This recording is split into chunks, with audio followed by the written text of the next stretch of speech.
I traveled all the way to the Philippines to visit El Nido in Palawan, a well-known island paradise and popular travel destination for many backpackers in Southeast Asia.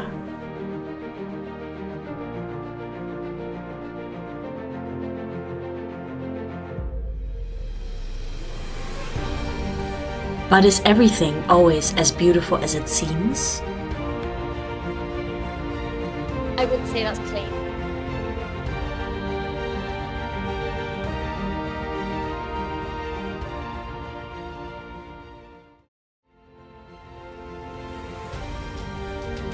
Along this journey, I met amazing people who shared their life stories with me, their passions, and most importantly, what tourism in El Nido means for them.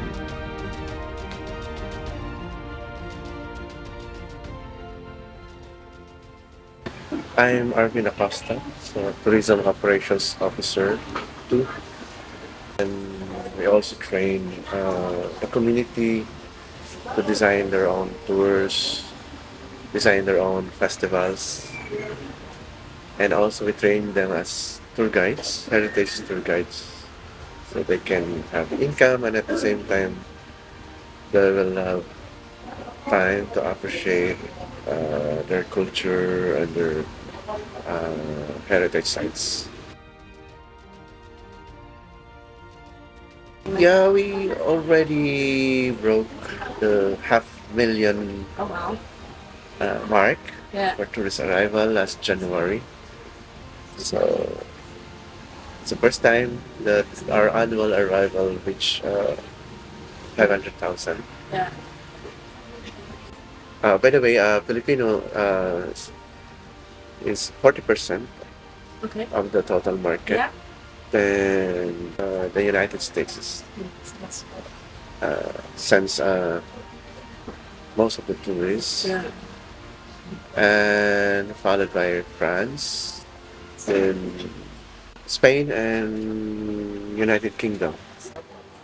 Before we have only 9,000 Okay. tourist arrivals in the 90s, but that already is good enough to have a little impact on the economy. I think there was a big leap in 2005. We reached the point of having too many tourists, I think somewhere in 2014. That's why in our division we are trying to protect the remaining culture we have, because in town the tour guides are, instead of influencing the tourists about the local culture, then they're being influenced by the tourists, the way their hair, they become like Bob Marley, the way they act, and yeah, the values are getting more westernized because there's no more agriculture here. Before there's a rice field in that area, so it's no longer there. Because of tourism. And the nearby barangay is being urbanized, so the rice fields are being transformed into resorts, hotels. So that's a sad thing, and our farming culture is dying.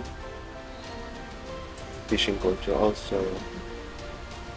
But in the rural areas, the local culture is still vibrant.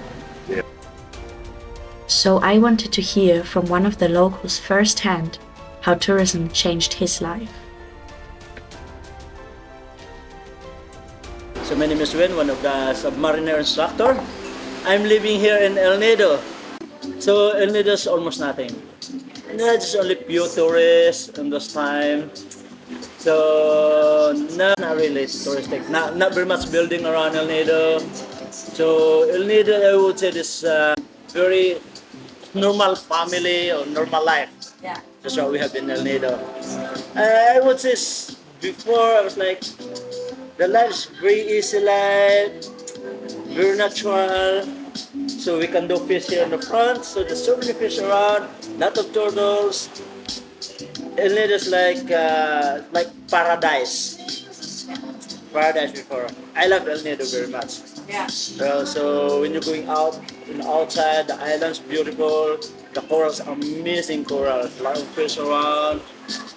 Of course, I would say after year 2000 to 2005, then the tourists start coming in and boom. Now, so you're becoming touristic in Nido. Yeah. To be honest, for the environment, it's not very good for the environment, but the people lives in Nido is very good. So you have to accept the changes of life. You have to accept the development of the place. Nothing to do with this. Yes. But I would say just whatever happened, just enjoy the life. Yeah. When I was a child, my dreaming is to be a scuba diver. Because diving, so you explore the world. You explore under the water, and you can go all over the world. I changed my life to scuba diving. I want people to explore under the water because the world is big. Yeah. It's not only here on the surface. The world also, there's another world under the water. There's so many people they should discover it. Yeah. Right? And they will see how beautiful under the water. I would say the under the water is most beautiful things under the water. Yeah. Peaceful, and you can meet different kinds of creation and different kinds of species. Yeah. That's why I chose diving. And I want to share my passion in diving because diving is something different. Yeah. Because this job is giving me more life.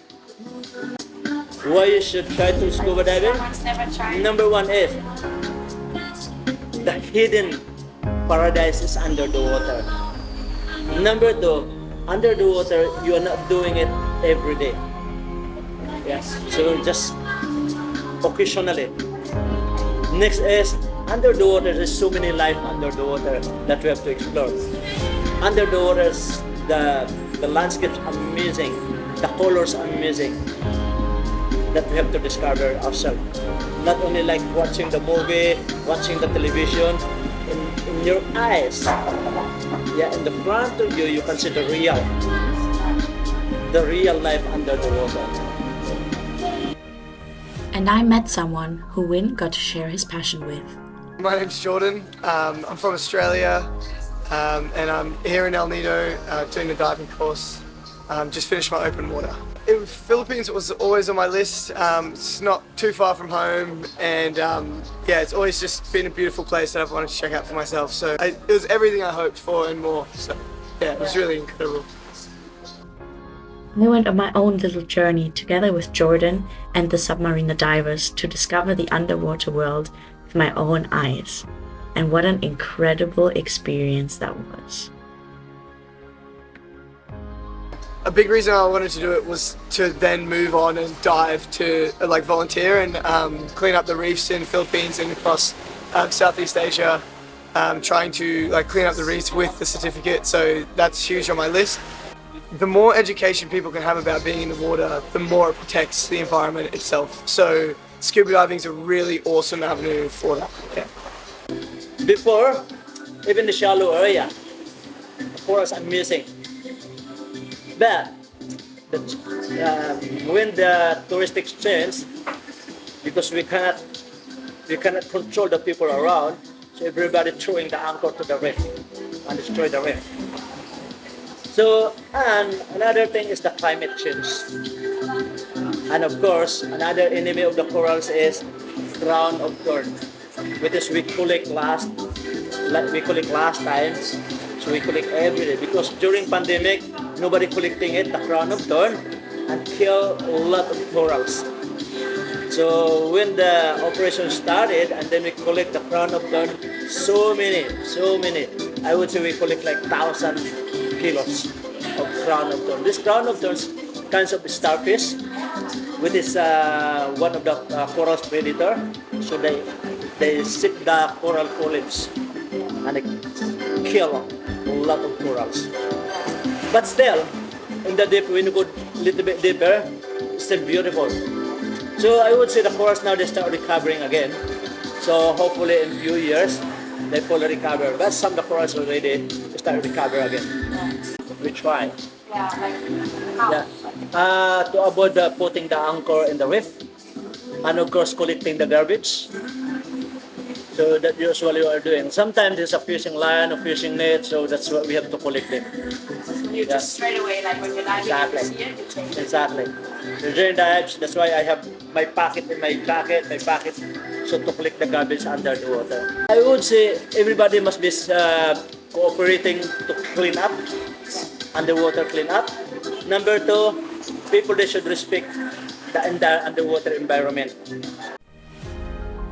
And there are also other initiatives to help protect the environment, such as this one from the government, who employs locals to clean up the beaches in El Nido daily.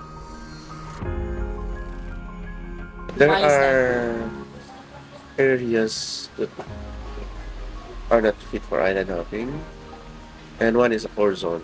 It's a no-touch zone, especially Turtle Island. It's the breeding ground for turtles, so we need to protect that. Be green, be great. That is the motto of the 10 Knots group that wants to implement sustainability at all their El Nido resorts. They have their own system, the green, guard, respect, educate, El Nido. So they have their own programs, and they implement it in their hotels. So You can see Leo State, they have chain of hotels there. They follow the same principles like segregation, no single-use plastics, like that. Yeah.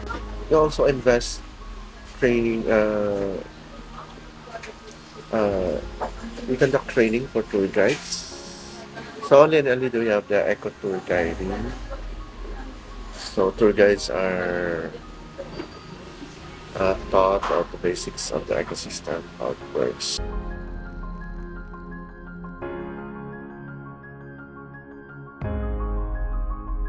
Right, so I'm Russell. I'm 26 years old. I work here in Hacky Life as a tour guide. I'm Christine. I'm one of the photo hosts at Hacky Life. So Hacky Life is actually a tour agency that offers like island hopping and jeepney tours. Our company only doing Tour A and Tour C because that's the best tour in El Nido. And also a land tour, which is a jeepney tour or a bus tour. So like we're going to Leo Beach, Farm, Waterfalls, and Acton Beach. When it comes to island tours, we also like brief them that we have rules and regulation in El Nido to preserve the environment for the next generation, especially when it comes in corals, like garbages. So be responsible for your garbages and then don't step the corals because the corals are very fragile and it's kind of animal. So in order to help to preserve that environment for the next generation, so the tourists must follow the rules. In El Nido, plastic is actually prohibited.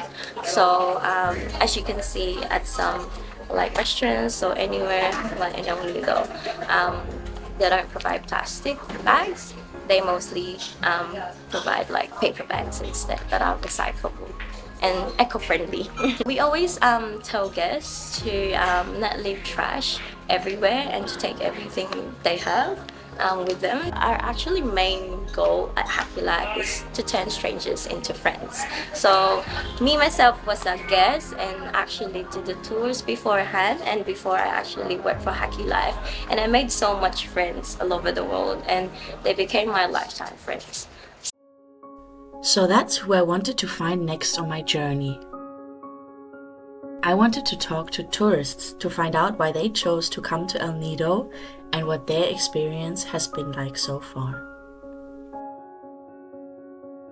I'm Erin, I'm from the UK. I'm James, I'm from Belfast. I'm Keith Tremege from the United States of America. I'm Queenie Yvonne Mijares, you can just call me Queenie, and I live here in the Philippines. My name is Jonathan Andres Aliagapena. I was born and raised in New Zealand with a South American background.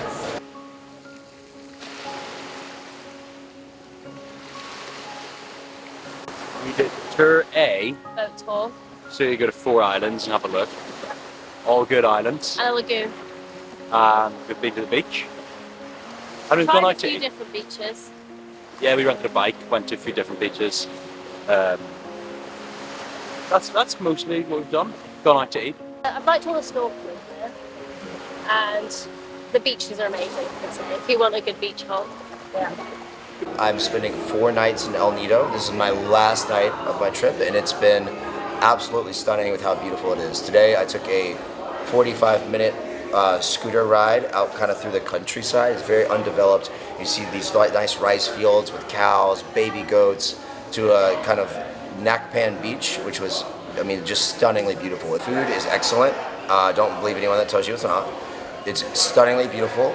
The drawback is the infrastructure between getting around places is not that great, but I think the double side of that coin, the flip side of that coin would be if the infrastructure and the commercialization that comes with it were to be so good you could easily get around. I think you lose a lot of the charm that comes with this place from my short experience here. I've been to El Nido last 2016. Yeah. And now it's your second time, yes? Yes, this is my second time. Because I want to see the changes, Yeah. the improvement here in El Nido. Because El Nido is really a small town, and I also heard that tourists are really surging. So I really want to know what's new, what are the changes, and yeah, after 7 years, 8 years, the road was widened. There are a lot of shops, and then a lot of buildings, hotels, yeah, restaurants, a lot of change. Yeah. For me, it's like a positive for the economy, like it's a boost for tourism, right? Yeah. It's been great, yeah, it's been heaps of fun. There's a certain element when you travel Asia, it's its own unique destination in the world where there's certain things you'll only find in Asia. You know, tuk-tuks that look like bumper cars and people holding on to all sorts of different things while riding bikes. It's such a gem in the world. I'll always come back to Asia. Yeah, El Nido's got a charm about it that it's not too overpopulated where it becomes chaotic, but just enough to be fun, and I think very meaningful for people who travel through El Nido. I think there's something about this place that there's a raw charm.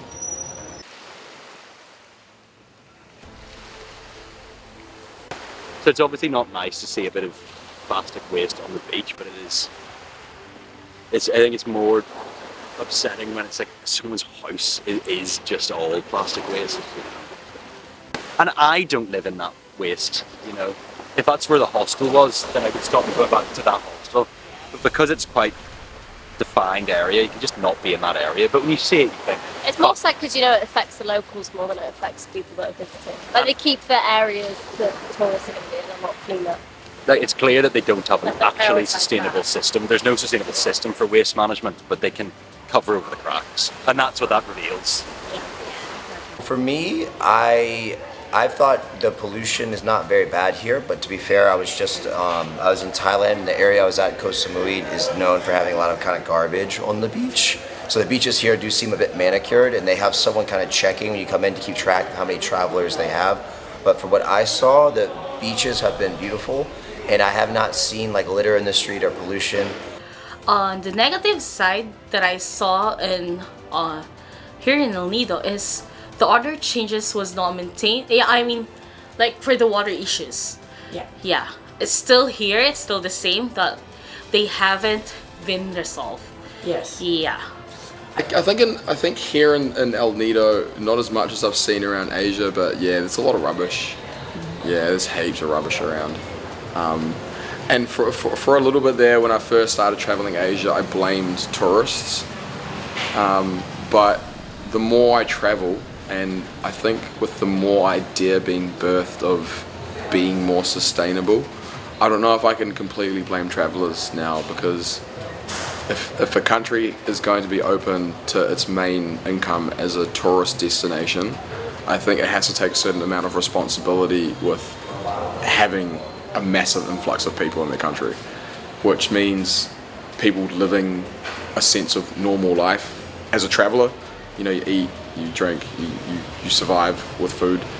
So as the country needs to take some sort of responsibility of managing that. Because I don't think in places that a lot of the rubbish comes from tourists specifically. I can see that people here are really disciplined. Yeah, it's not really the other places that you can see like many trash along the way, along the road, on the side beach. Not really bad compared to the other beaches that's not maintained. I think the tourism part is doing their job well to maintain the cleanliness and for sure to reach more tourists. But I wanted to find out if there are any other activities for tourists to do besides island hopping and beaches, and I discovered the Leo Eco Trail. It's a little hike that takes roughly 30 minutes to reach a viewpoint at the top of the mountain.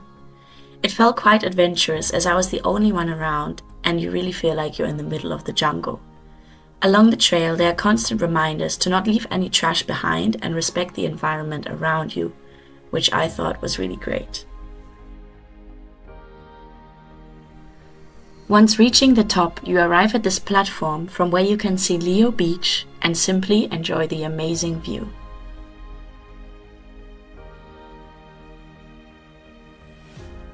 But sadly, it wasn't well maintained, and it seems as if these hidden attractions have been neglected and been forgotten about.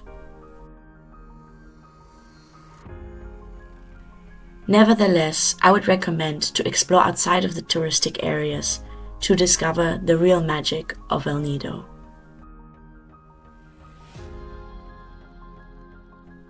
And here is the best advice I got along my journey. So when you do tours, you do cultural tours, not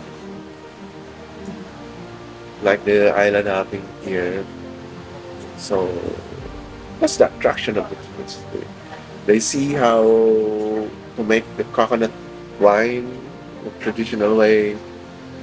And one thing to try to do here is if you get a little bit outside this touristy town is try to meet the people, because even you're walking by seeing the kids who are going to school, play soccer, the guys dancing in the street at 10 a.m. The people here are truly very kind and people are very genuine. They like to laugh, they like to dance, they like to have a good time, and they seem very friendly and open, and I think it's definitely something worth experiencing.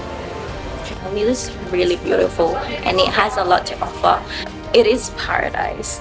And what makes a paradise actually is the people. They're very kind and really nice because everyone's just family and friends. I'm proud and happy that I can share the Philippines with the other foreigners. I also want them to feel what I feel, what I see, and what I experience. We should protect the environment because that is for us. It's made for us, that's we have to enjoy it, not destroy it. Remember this first saying of tourism: take nothing but pictures, keep nothing but memories, leave nothing but footprint, and kill nothing but time.